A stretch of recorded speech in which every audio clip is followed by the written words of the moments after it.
Forgive me, I am struggling tonight, but we are going to make it through this one way or another. So sin will not go unpunished forever. That's our precept, that's our principle for today. And the example that we see this from in the Old Testament is in a man by the name of Joab. Now, Joab was David's nephew, was his sister's son.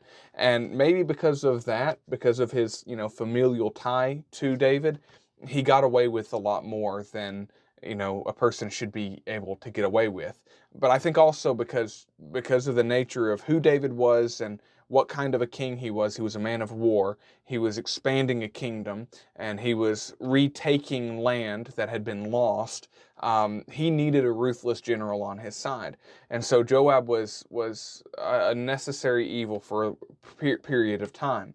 At any rate, there came a point in time where David is getting ready to go to the grave, and he tells his son Solomon, who's going to take his reign, he says, there's two people that you need to deal with. And one of them was Joab. And he says, Joab, you do not need to let his hoary head go to the grave in peace. His white hair, hoary head, hoary means white, okay?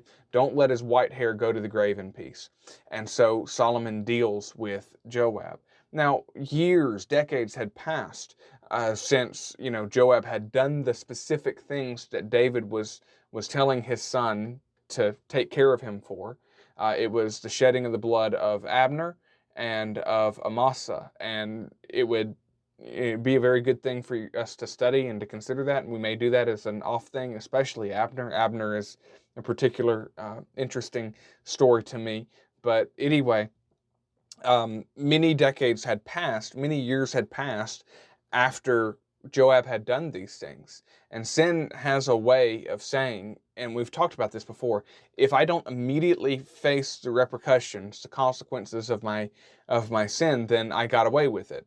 If I speed past the police officer and he doesn't immediately do a U-turn and turn on his blue lights, then I'm good. I'm no guilt on me anymore. And that's the way that we deal with instinctively, naturally. That's the way we live our lives.